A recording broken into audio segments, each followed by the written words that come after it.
My cousin had cerebral palsy.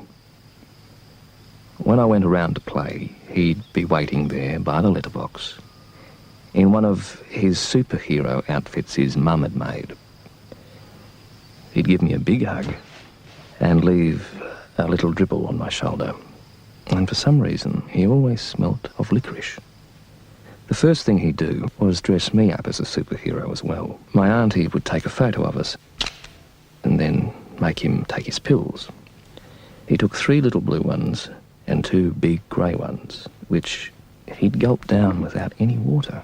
He told me they gave him superpowers, and he'd tried to prove it by dragging me onto the chook shed roof where we'd attempt to fly. He had a lot of pets. He'd show me his new ones and where he'd buried the old ones. I was jealous of all the things he had. I thought he was spoiled. He sat down when he did a wee. Mum said he was allowed to. His left arm wasn't attached to his brain. It floated around and had a mind of its own. Sometimes my auntie would pin it to his side to help control it. His other arm was very strong. Playing cricket with him was dangerous. Once he swung the bat so hard it flew and hit my uncle in the neck, and he had to wear a neck brace for a month.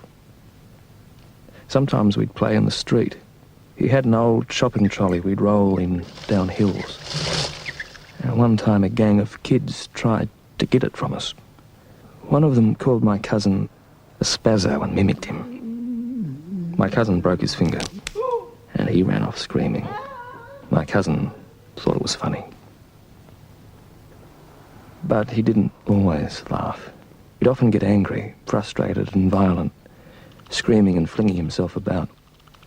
Once I watched him punch a hole in the wall, but my auntie knew what to do. She'd grab him, look him in the eyes and say, "Bake a cake." He'd calm right down and begin to measure, pour and mix, waiting for the best bit of the end, when he could decorate however he liked.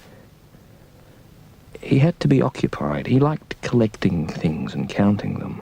He had 34 T-shirts and had a favourite. He made pet rocks and named them after people he knew. He was very creative. And if he wasn't drawing, he'd be putting together jigsaw puzzles or playing board games.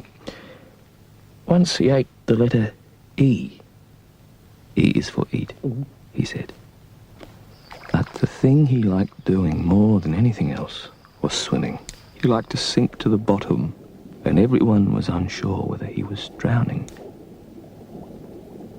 I think things were better down there. On my 8th birthday, his parents were killed in a car accident, and he was moved to a foster home in another state. Over the years, I talked to him whenever I could, but we grew older and slowly lost contact. I think I saw him the other day at a shopping centre, collecting trolleys. But I didn't go up to him. I just watched him moving about, hoping he was happy, and wondering if he still smelt of licorice.